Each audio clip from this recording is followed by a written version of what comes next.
El día de hoy vamos a continuar, va a ser la tercera y última parte de esta serie de estudios eh, sobre la libertad, sobre cómo vivir firmes en libertad. Para las personas que vienen con nosotros por primera vez el día de hoy, estamos hablando del capítulo 5 de la epístola a los Gálatas. Eh, este grupo era un grupo muy interesante. La iglesia de los Gálatas en realidad no era una ciudad, como puede ser, por ejemplo, cuando tú y yo leemos Tesalonicenses, el mensaje estaba dirigido a los creyentes en la ciudad de Tesalónica o la ciudad de Éfeso o la ciudad. En el caso de los Gálatas, en realidad, era una región que estaba situada en lo que hoy en día correspondería a la mitad o al centro de Turquía. Y en este lugar, efectivamente, se llamaban Gálatas porque habían sido descendientes de algunas personas que habían llegado a esta región y que eran de origen galo, de origen del sur de Francia, ¿verdad? Y que habían, dentro de su intento por ir conquistando algunos lugares, habían llegado hacia esta zona de Turquía. Eh, es interesante entender que esta epístola a los Gálatas es una epístola entonces a varias ciudades que se encontraban en esta región. Por ejemplo, Antioquía de Siria era una de estas ciudades que estaba en la región de Galacia, ¿de acuerdo? Y de esta misma forma había otras ciudades. Esta epístola a los Gálatas tiene un común denominador, y es que Pablo una y otra vez habla sobre lo que estuvimos explicando hace un rato, lo que es la salvación por obras y lo que es la salvación por fe. Pero además nos habla de cómo una tendencia muy natural de nosotros, los seres humanos, es siempre tratar de agradar a Dios por nuestros actos y no por nuestra entrega. Esto sucede también aunque hayas invitado a Cristo a tu corazón, aunque tú hayas confiado en el sacrificio de Jesucristo en la cruz. Muchas veces tenemos esta misma tendencia para tratar de seguir agradando a Dios por nuestros actos y no por nuestra entrega, cuando en realidad lo que Dios está buscando es un corazón rendido a su voluntad y no necesariamente el que tú y yo cumplamos con determinadas normas. Si ustedes recuerdan, en este capítulo 5 estuvimos hablando de cómo algunas personas habían llegado desde Jerusalén para tratar de judaizar a los creyentes, es decir, diciéndoles: mira, qué bueno que recibiste a Cristo, qué bueno que has sido salvado, pero tienes que cumplir con algunos aspectos de la ley. Y en realidad, estos judaizantes lo que habían logrado es que las personas que originalmente estaban caminando por fe, viviendo por fe, con una entrega completa de sus vidas, empezaran entonces a definirse solamente a cumplir determinadas reglas y a ir dejando poco a poco la vida espiritual. El apóstol Pablo llama a los Gálatas a vivir en libertad, sin todas estas reglas. Estuvimos explicando el objetivo de la ley, porque muchas veces pensamos: si la salvación no es por ley, ¿por qué le dio Dios al pueblo de Israel la ley? ¿Y por qué está contenida en el Antiguo Testamento que tú y yo leemos? ¿Para qué es la ley? Pero la Biblia nos explica que Dios dejó la ley como un ayo, es decir, como alguien que nos llevara de la mano literalmente hacia la cruz de Cristo. Porque cuando tú y yo leemos la ley, nos damos cuenta de que no podemos cumplirla. ¿Sabes cuál es el primer mandamiento? Amarás al Señor tu Dios con todo tu corazón, con toda tu mente, con toda tu alma, con todas tus fuerzas. Levante la mano el que lo cumple. Ok, está clarísimo. No lo podemos cumplir. Ahora, si tienes dudas sobre eso, Jesús nos dijo que había un segundo mandamiento de una igual importancia, y de igual importancia porque están relacionados. Decía, tienes que amar a tu prójimo como a ti mismo. Y estos dos no los cumplimos.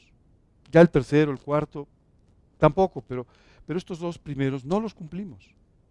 La ley solamente fue un ayo para demostrarnos que no podemos y que necesitamos entonces del sacrificio de Jesucristo para podernos salvar. Ahora, si no necesitamos la ley para salvarnos, si la ley simplemente nos sirve para que tú y yo podamos entender lo que necesitaríamos para agradar a Dios, que no podemos cumplir por nuestras fuerzas, no tiene sentido que después de haber sido salvados por fe, ahora tratemos de cumplir con todas las normas de la ley, incluyendo, y eso pasaba en Galacia, todas las normas de la ley ceremonial judía. No tiene sentido. ¿Sabes? Muchas veces tú y yo ponemos estas reglas para con las reglas no hacer lo que Dios sí quiere de nosotros, que es que rindamos nuestro corazón, nuestra voluntad, para ser usada y guiada por Él. Estuvimos hablando las 2 semanas anteriores de cómo hay formas de perder esta libertad que Dios obtuvo para nosotros en la cruz. La primera de ellas es el pecado. el pecado hace que las personas pierdan su libertad. ¿De acuerdo? Hay una segunda forma de perder tu libertad y es a través de seguir reglas autoimpuestas o reglas socialmente impuestas o incluso reglas que algunas personas dentro de la iglesia pueden poner y que en realidad no tienen nada que ver con la doctrina del Evangelio. ¿De acuerdo? Bueno, si ustedes recuerdan, el domingo pasado estuvimos hablando de cómo Pablo enseñó a los Gálatas que debían vivir, buscando no satisfacer los deseos de su carne, sino buscando vivir en la plenitud, en la llenura del Espíritu Santo. Hoy en día nos encontramos con muchos grupos que hablan del Espíritu Santo como algo prácticamente independiente de Dios. Pero no es así. Cuando tú y yo hablamos del Espíritu Santo, hablamos de el Espíritu de Dios o Dios mismo. ¿De acuerdo? En una forma en la cual Dios puede trabajar en tu corazón para enseñarte las verdades del Evangelio. No sé tú, pero cuando yo empecé a leer la Biblia, yo no entendía nada. Nada. Es más, nunca pasé de la página 2, o sea, esa es la verdad. Decía, este libro está muy raro, ¿no? Fue hasta que invité a Cristo a mi vida que empecé a entender la Escritura. Y no fue por mi habilidad personal o por mi conocimiento, sino por el trabajo, por la interacción del Espíritu Santo en mi vida. Esto es lo que sucedió contigo. Tú empezaste a orar y empezaste a encontrar una guía en la oración por el trabajo del Espíritu Santo. Empezaste a entender la Escritura por el trabajo del Espíritu Santo. Empezaste a saber cómo hablar con otros de Cristo por el trabajo del Espíritu Santo. Y la Biblia nos dice que para poder vivir la vida cristiana, tú y yo necesitamos vivir con esta plenitud, esta llenura del Espíritu Santo. Habíamos explicado un poco cómo vivir con ello. Lo primero que tenemos que hacer es vivir libres de pecado, porque el pecado contrista, entristece profundamente al Espíritu Santo. Lo segundo, tú y yo tenemos que orar pidiéndole a Dios que nos dé esta plenitud del Espíritu. Cuando tú y yo hablamos del Espíritu Santo, muchas veces, te digo, se habla de, ya sabes, como si hubiera rayos y centellas alrededor. Estamos hablando de tu relación con Dios. Cuando tú y yo invitamos a Cristo a nuestro corazón, junto con la presencia del Señor Jesucristo y de Dios mismo, el Espíritu Santo entra también a tu vida. No hay un recibir a Cristo y luego recibir al Espíritu, y luego recibir al Padre, y luego no. El día que tú y yo invitamos a Cristo a nuestro corazón, en realidad estamos invitando a Dios a morar en nuestra vida. ¿Ok? En la persona de Jesucristo, en la persona de Dios el Padre, y también al Espíritu de Dios para que interactúe en nuestras vidas. ¿Vamos bien hasta aquí? Hoy vamos a continuar hablando un poco sobre el Espíritu Santo y después les tengo una sorpresa. La sorpresa es que vamos a hablar de algo más de lo que tenemos que ser libres.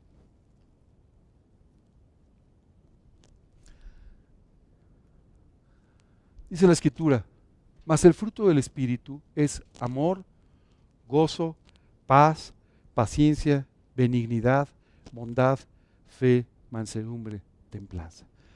Aquí, en esta parte de la epístola a los Gálatas, lo que Dios nos dice es, hay un fruto del trabajo del Espíritu Santo en tu vida. Esto viene como consecuencia del trabajo de Dios en tu vida. Y es que se empiezan a manifestar algunas de las características de Dios. Si tú te fijas, cada una de estas cosas que están en el versículo son características del carácter de Dios. Así es Dios. Dios es amoroso, Dios vive con paz. Así es Dios, así es Dios. Y lo que su Espíritu hace cuando entra en nuestro corazón es llevarnos a vivir de la misma manera que Dios es. Nos lleva a ser parte de la esencia de Dios. En la medida que tú le permites a Dios que trabaje más profundamente en tu vida, tú verás una mayor manifestación de estas cosas en tu vida. En la medida que no le permitas a Dios que trabaje en tu vida, vas a ver menos manifestación de todo esto. ¿De acuerdo? ¿Todo bien? Bueno, hablemos muy rápidamente de cada uno de estos frutos. La Biblia habla de amor. ¿Ok? La única forma en la que tú y yo podemos tener amor por las cosas de Dios, amor por nuestro prójimo, amor por otras personas, es básicamente porque Dios lo produzca en nuestras vidas. Esta semana tuve una visita de una persona que venía de otro país por un tema de un negocio. Y es claro que a él le han hablado de Cristo. Y entonces siempre, como que no quiere que hablemos, pero constantemente me hace preguntas del Evangelio. Y entonces una de esas me dijo, oye, hay una cosa que no entiendo, ¿para qué dedicas tanto tiempo? O sea, ¿por qué dedicas tanto tiempo a servir? Le dije, porque he encontrado que esto es lo más importante que puedo hacer en la vida. Ah, bueno. Sí, ya, pero ya no hablemos de eso. Oye, por cierto, ¿cómo se convirtió tu esposa? Y dije, ok, está bien. Es increíble todo el interés que tiene, pero que en el fondo no quiere del todo manifestar, ¿cierto? Pero me llamaba la atención diciendo, bueno, pero ¿por qué haces esto? Ya, porque es lo más importante que puede uno hacer en la vida. Simplemente es la consecuencia de tener una relación con Dios. O sea, tú tienes esta relación personal con Dios y entonces sales a hablarle a otros de Cristo. Te preocupan sus vidas. Si no, no te preocuparía nadie. La Biblia nos habla de gozo. Y el gozo es una experiencia que tú y yo solamente podemos vivir cuando vivimos en una relación estrecha con el Señor. El gozo es esta satisfacción que tú y yo podemos tener independientemente de nuestras emociones, independientemente de cuando estamos muy bien o muy mal emocionalmente o los problemas por los que estemos atravesando. ¿En qué se basa el gozo? El gozo se basa en saber que Dios tiene el control de nuestras vidas y el control de todas las situaciones. Y como consecuencia, no tenemos de qué preocuparnos. Paz. Bueno, la paz es una palabra que usamos mucho, pero que en realidad no vivimos normalmente. No vivimos en paz con nadie, ¿te has dado cuenta? Es increíble, pero si tú crees que vives en paz con alguien, ve a una junta de vecinos o sale al periférico en las mañanas. O sea, no es cierto, no hay paz, ¿verdad? La paz es una experiencia solamente de una persona que ha hecho la paz con Dios y que de esta manera puede vivir esta paz en su propia vida y puede disfrutar de la paz con otras personas y especialmente con Dios.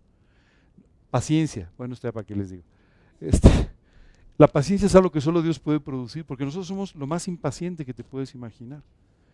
Todo lo queremos en forma inmediata. Y sabes qué, pareciera que el mundo va cambiando, pero no, cada vez somos más impacientes. Y las siguientes generaciones son más impacientes todavía. Yo veo a los chicos jóvenes tremendamente impacientes, ¿no? Claro, yo es que a lo mejor yo era igual, pero ya no me acuerdo, pero cada vez más impacientes, cada vez queriendo tener más rápidamente las cosas. Solo Dios puede darte la paciencia para esperar su tiempo y su voluntad. ¿Sabes qué es increíble? Todas las cosas son extraordinarias en el tiempo de Dios. No trates de adelantar el tiempo de Dios, sino trate de vivir siempre sincronizado con Él. Después de paciencia, la Biblia nos habla de benignidad. La benignidad es cuando tú y yo pensamos bien. No, ¿verdad? Es un fruto del Espíritu. Nosotros en general pensamos mal. ¿Recuerda el refrán? Piensa mal y acertarás, ¿verdad? No.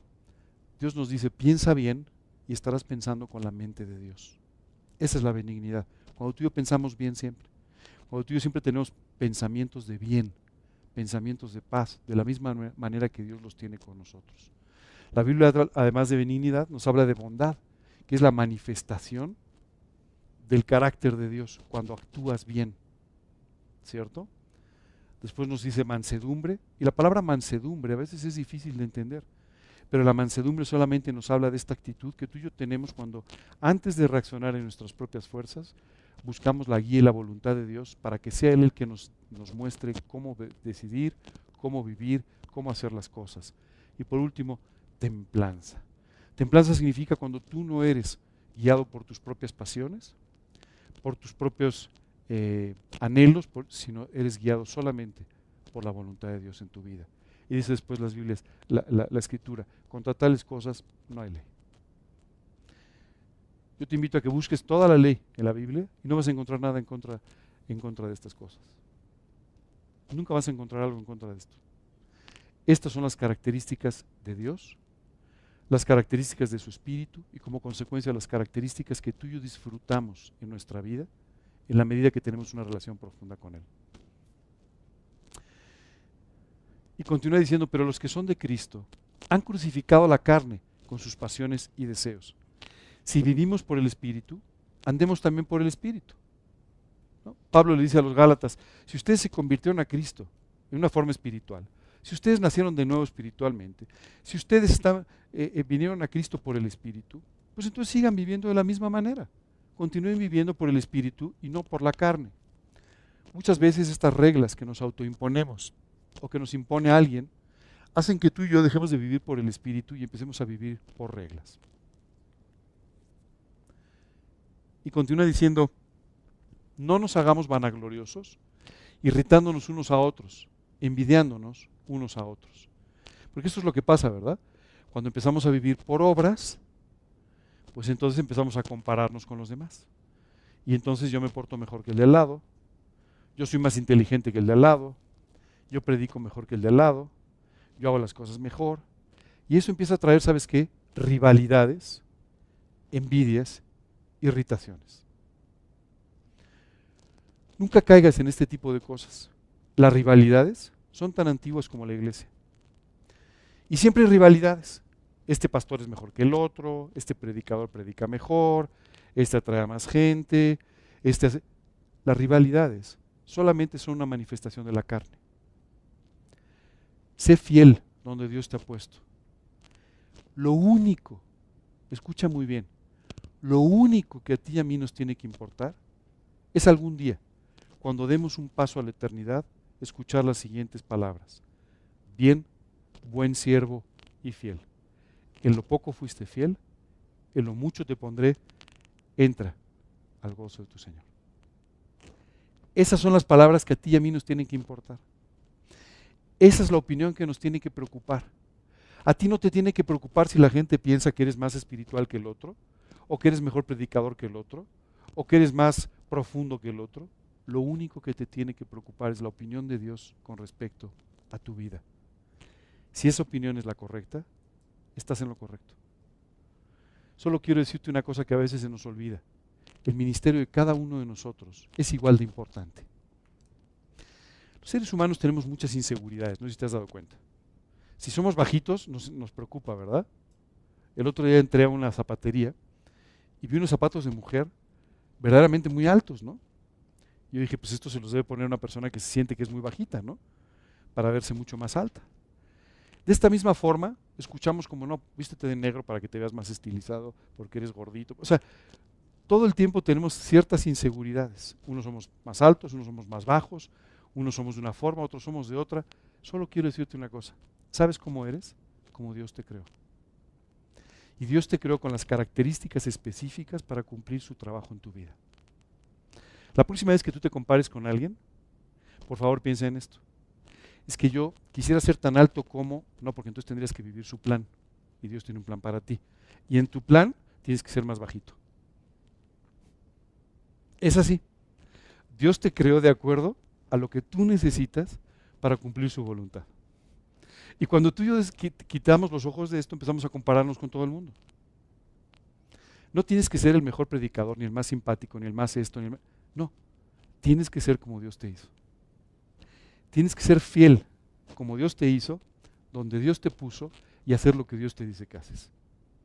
Y entonces vas a ser buen siervo y fiel, porque fuiste fiel en lo que Dios te puso a hacer. En los millones de personas o en las 2 personas que te encargó.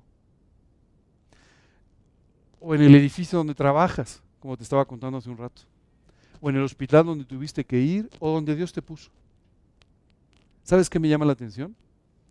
Que somos tú y yo los que nos comparamos y los que establecemos estas rivalidades. No.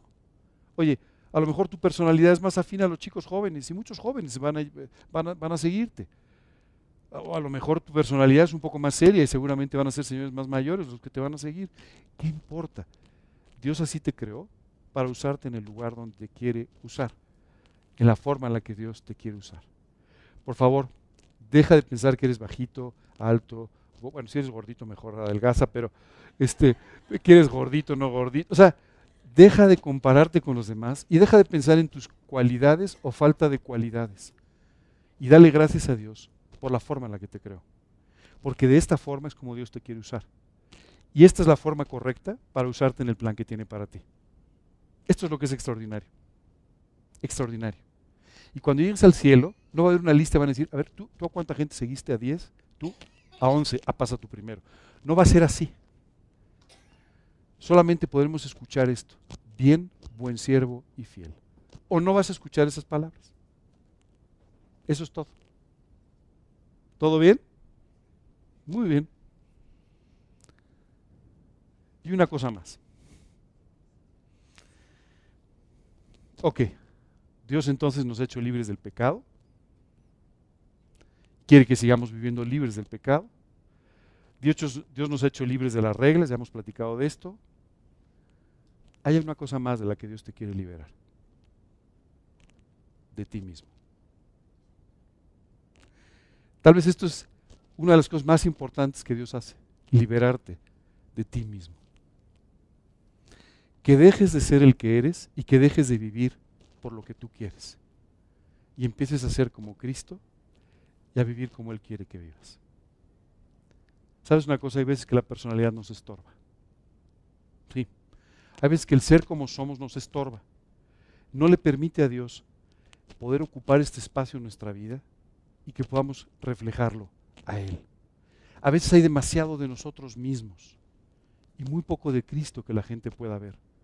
A veces hay demasiado de nuestras aparentes capacidades o habilidades y muy poco del carácter de Cristo reflejado en nuestra vida. A veces hay demasiado de nuestra propia exaltación personal y muy poco de todos estos frutos del Espíritu Santo de los que estamos hablando.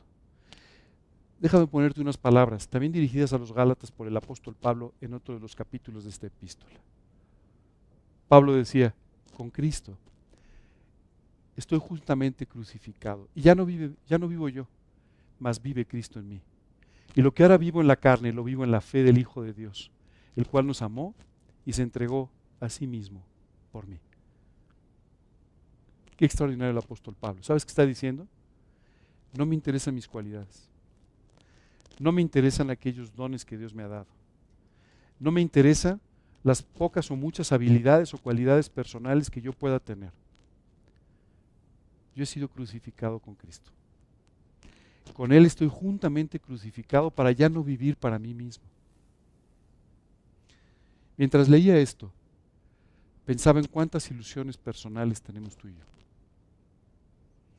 No, yo quisiera que mi vida fuera así y de esta otra forma, yo quisiera tener esto, yo quisiera alcanzar lo otro, yo quisiera esto. Y tenemos todo un listado de cosas que son nuestras propias ilusiones basadas en nuestras inclinaciones naturales, ¿no? A mí me gustaría hacer esto, lo otro, lo de más allá, ser así, ser asado. Y el apóstol Pablo nos dice, tienes que vivir crucificado con Cristo para que ya no vivas tú, viva Él en ti. Para que ya no vivas para ti, sino vivas solo y exclusivamente para Él. Mientras leía este versículo decía, Dios, gracias, gracias de verdad, porque me quieres librar de mí mismo. Me quieres liberar de la persona que soy. Me quieres liberar de la persona que tiene sus propias ideas, sus propias intenciones, y quieres construir una nueva persona solamente basada en tu palabra, en ti y en tus ilusiones por la vida. Qué increíble pensar que las ilusiones Dios pueda ponerlas en tu corazón y que no nazcan de tu propia naturaleza. Qué increíble pensar que Dios pueda sincronizar tu vida con la suya y con su plan y de esta manera tú puedas servirle ampliamente. Qué increíble pensar que Dios haga a un lado todas esas cosas que no te permiten ser la persona que Él quiere que seas. Mientras tú y yo sigamos buscando los zapatos más altos para vernos como no somos. Mientras tú y yo sigamos buscando las cosas que nos hacen ver o parecer lo que no somos y lo que Dios no creó, seguiremos luchando con estos lastres en nuestra vida. Es increíble cuántas veces tú y yo tenemos un peso en nuestra vida que no deberíamos cargar y que solamente se refiere a las cosas que somos o a las que no somos si quisiéramos ser. Cuando Dios tiene un plan extraordinario para que cada vez te parezcas menos a ti y más a Cristo. ¿Sabes? Pensaba en esta iglesia en Antioquía. ¿Por qué les llamaron cristianos? ¿Sabes por qué? Porque se parecían a Cristo. La pregunta es, hoy en día normalmente te van a decir cristianos si te ven con una Biblia o hablas de Cristo, pero si no fuera así, ¿las personas te identificarían con Cristo cuando pasas? Cuando las personas te ven todas las mañanas, cuando llegas a un trabajo nuevo o a un lugar o donde no te conocen, la gente diría, ¿sabes qué? Algo tiene, se parece a Cristo. Si así es, quiere decir que Dios te está librando de ti mismo. Y esto es extraordinario. El apóstol Pablo decía hablando de él, con Cristo estoy juntamente crucificado. Y ya no vivo yo, mas vive Cristo en mí.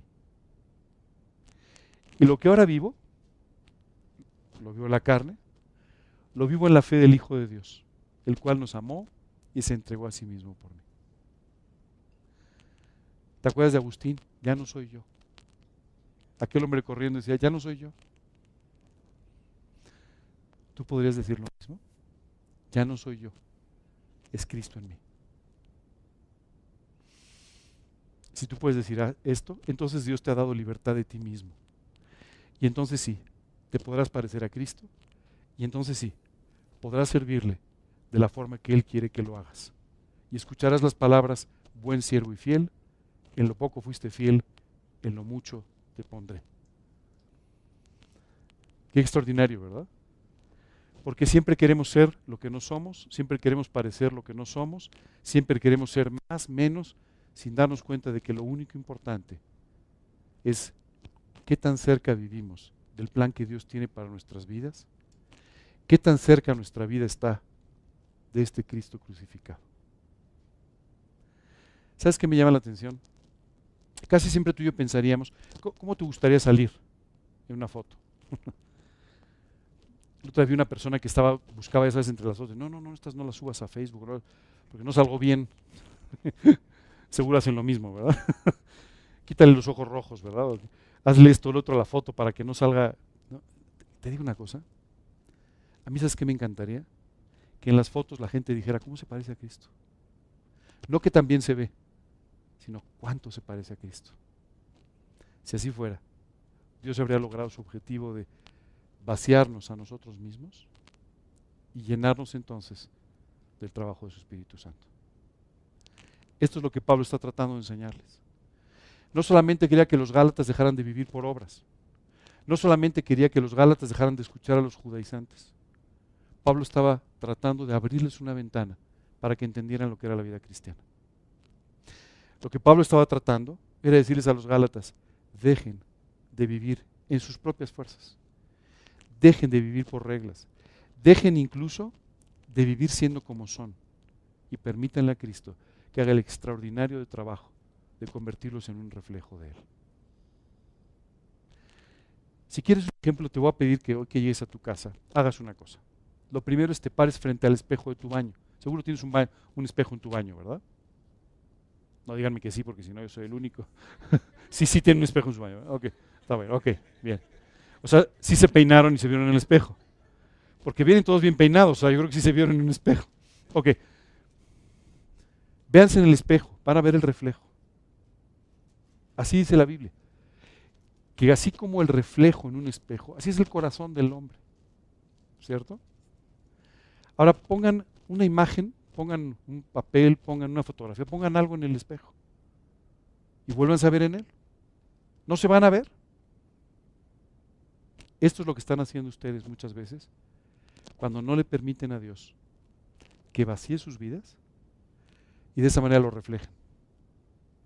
Lo que están haciendo es reflejarse ustedes solos. Pablo hoy nos quiere enseñar a que nos liberemos de esta carga extraordinaria de vivir siendo nosotros mismos, dejándole a Dios que nos haga lo que Él quiere de nuestras vidas. Cuando tú hagas esto, podrás decirle a Dios, gracias por ser bajito. Dios, gracias por ser alto. Dios, gracias por ser un poco más serio. Dios, gracias por haberme hecho un poco más simpático. Dios, gracias por darme el pelo rizado. Gracias por todo lo que has hecho con mi vida. Gracias porque tú me creaste como me quieres para cumplir el plan maravilloso que tienes para mi vida. Eso no lo puedo decir yo, pero bueno, si tú lo puedes decir, perfecto. Imagínate nada más. Será el momento en que puedas decir, gracias Dios, porque tú no te equivocaste conmigo. Me creaste de la forma en la que me quieres usar y de esta manera extraordinaria yo puedo ser útil en tus manos. No como soy yo, pero como es Cristo. Señor, queremos darte muchas gracias por esta epístola a los Gálatas, Señor. Gracias, Padre, por estas enseñanzas. Gracias, Señor, por enseñarnos a vivir en libertad. Hoy queremos pedirte de una forma muy especial que tú no permitas, Dios, que trunquemos esta libertad en libertinaje, viviendo bajo los deseos de nuestra carne, sino te pedimos, Señor, que tú nos enseñes a caminar en libertad, sirviéndote a ti con todo nuestro corazón, reflejándote a ti con todo nuestro corazón, y de esta manera, Señor, siendo buenos siervos útiles y fieles en aquel lugar donde nos has puesto. Queremos pedirte esto de una forma muy especial, Señor. Enséñanos a vivir de esta forma, reflejando a tu Hijo Jesús. Te lo pedimos en su nombre y para su gloria. Amén.